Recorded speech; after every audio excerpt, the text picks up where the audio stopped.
Bay, you know, I'm gonna take back some of the bad things I said about you.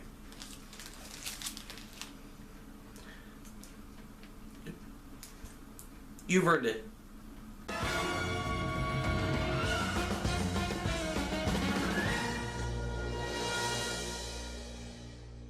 13 Hours, The Secret Soldiers of Benzai is the newest film from director Michael Bay. It's based on the true story of a team of security operatives in Libya who risked their lives to save an American ambassador back in 2012 and ended up fighting for their own lives when the enemy followed them back to their home base. Now, when I first heard about this movie, I was dreading it. Seriously dreading it. Not only was it directed by Michael Bay, not only was it being released in January, Hollywood's dumping ground for cinematic garbage, but it was based on history. Something Michael Bay has proven in the past he's not very good at. His depiction of events in both Pearl Harbor and Pain and Gain were nothing short of despicable. I still think he should have to make a public apology for both of those films just on principle. So, I went into this film groaning and complaining, and I came out smiling. I'm just gonna call it, this is Michael Bay's best movie. This is the first time in this man's career where I can actually say he made a great movie. Not a good movie. A great movie. I spent a lot of time in this movie pointing out all the little Michael Bay-isms that, we come to expect in his movies. The endless sunsets, the barrages of bullets flying everywhere, the quick-cut editing, the explosions. Yet, those Bay-isms actually work here. Those normal Michael Bay tropes actually help to strengthen this movie rather than destroy it, and that blew my fucking mind. Damn, these things we constantly complain about can actually be used for shock, gasp, good effect? Somebody fucking pinch me. Something Michael Bay does very well in this film is immersing us in the situations. He actually makes you feel like you're there, like you're a part of this, like you're in the fight with them. Yes, Michael Bay made me feel something other than an unfathomable hatred for him. Jesus fuck.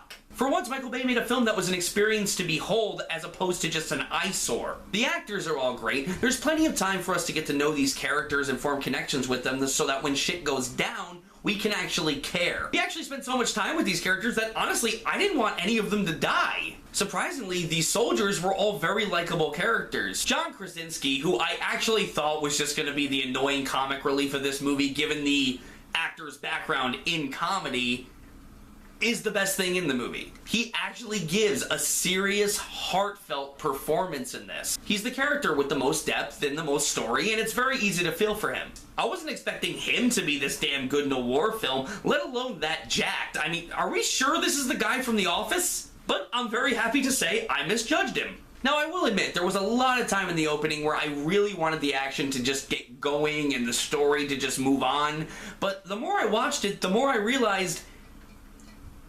Michael Bay is developing characters. Michael Bay, Age of Extinction, Pain and Gain, Revenge of the Fallen, is developing characters.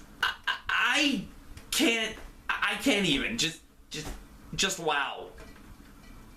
Wow. And possibly the film's best attribute is that it's actually respectful to the events of what happened. The actual survivors and co-writers of the book that this was based on have actually said that Michael Bay depicted that event very accurately. They depicted their story very accurately. Probably their most famous statement about this is that it's a true war movie. And I got to agree, it feels like a true war movie. This is the guy that depicted 3 psychopaths as heroes of their own story and wasted a film about the tragedy of Pearl Harbor on made-up characters engulfed in a love triangle that weren't even there, and he was actually respectful to this real-life event.